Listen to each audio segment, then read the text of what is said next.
Assalamualaikum warahmatullahi wabarakatuh. Kembali ya Bapak, anak-anak dalam perjalanan dalam bulan Ramadan ini, Bapak mengambil tema keutamaan sholat tarawih di dalam bulan Ramadan. Ya. Di dalam bulan Ramadan pada dasarnya bukan hanya sekedar bulan puasa untuk nahan lapar, ya. Biasanya anak-anak itu kan hanya menahan lapar dan haus saja. Lebih dari itu, bulan ini menjadi bulan ibadah. Kalau kalian tahu itu jadi bulan ibadah dan panen pahala anak-anaknya. Tidak jarang banyak orang-orang itu berlomba-lomba dalam beribadah selama bulan Ramadan. Nah, salah satu ibadah yang khas yang ada pada bulan Ramadan saat ini adalah sholat tarawih. Seperti kalian sehari-hari kalian jumpai pada malam-malam di bulan Ramadan itu, semua musola maupun masjid ya itu menyelenggarakan sholat berjamaah, sholat tarawih. Nah, sholat tarawih ini dikerjakan anak-anak semuanya itu setelah sholat isya, dan lebih afdal dikerjakan dalam berjamaah baik di musola maupun di masjid.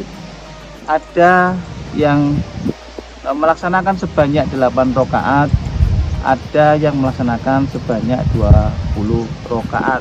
Ya, anak-anak semuanya kalau ketahui 8 rakaat maupun 20 rakaat tidak usah dipermasalahkan.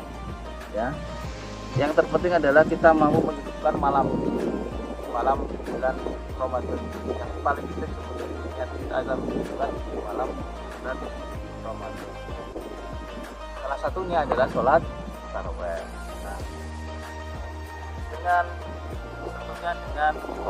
mengharapkan ridho dari Allah Subhanahu wa taala, itu ada yang tidak usah memikirkan berapa rakaat yang kita ya.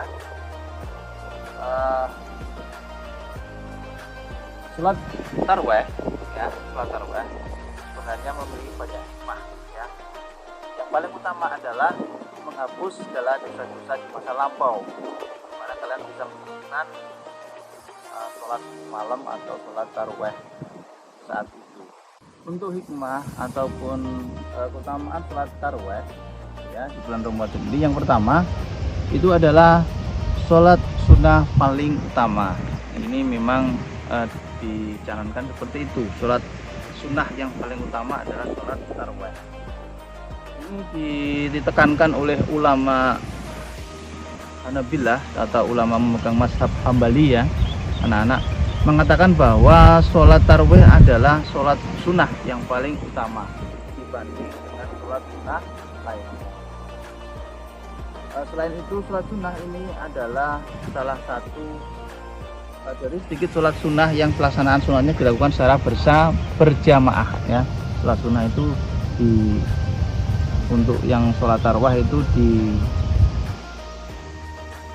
dilaksanakan secara berjamaah ya.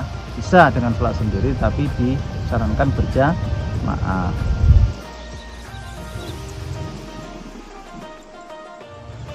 Selain sholat tarawih ya anak-anak, sholat sunnah yang paling utama adalah sholat rawatib ya, sholat rawatib.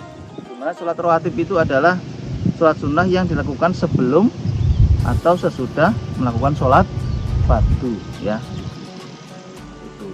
Sementara sholat sunnah pelaksanaannya sangat dianjurkan untuk berjamaah ya. Jadi seperti tadi, yang dianjurkan untuk berjamaah itu adalah sholat khusuf atau sholat sederhana, dan kemudian sholat tarawih ya, itu ya sholat sederhana disarankan juga untuk berjamaah, dan sholat tarawih juga disarankan untuk berjamaah.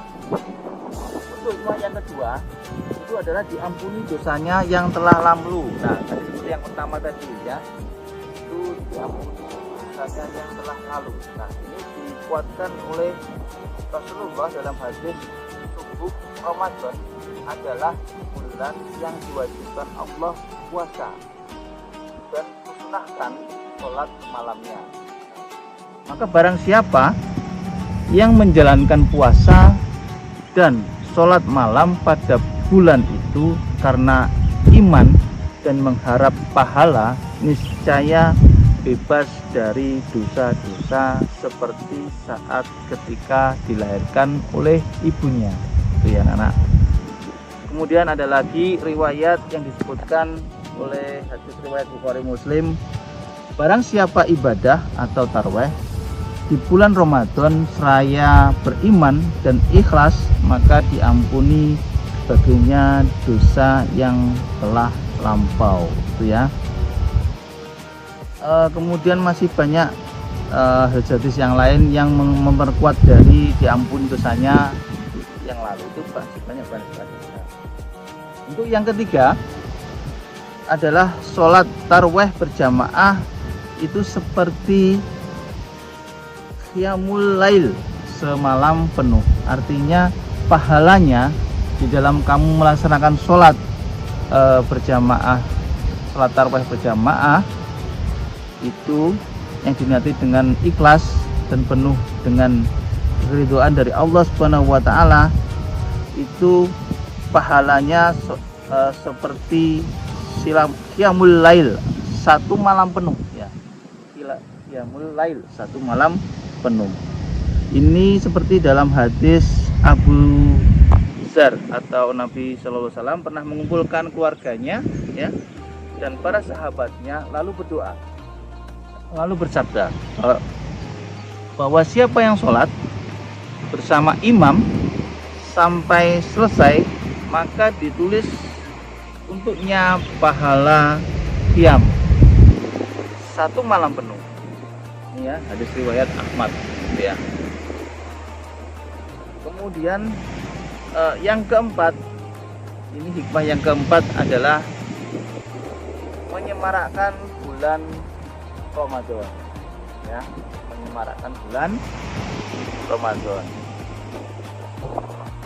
Hikmah lain yang dapat melalui sholat tarawih adalah syiar Islam. Nah, hikmah lainnya jadi menyemarakkan bulan Ramadan. Artinya, jika kamu melaksanakan sholat berjamaah di musola maupun di masjid, itu berarti kamu ikut menyemarakkan, memeriahkan ibadah di bulan Ramadan. Itu ya anak-anak ya. Itu yang secara tidak langsung kamu ikut menyemarakkan ya, untuk memeriahkan ya malam-malam di bulan Ramadan.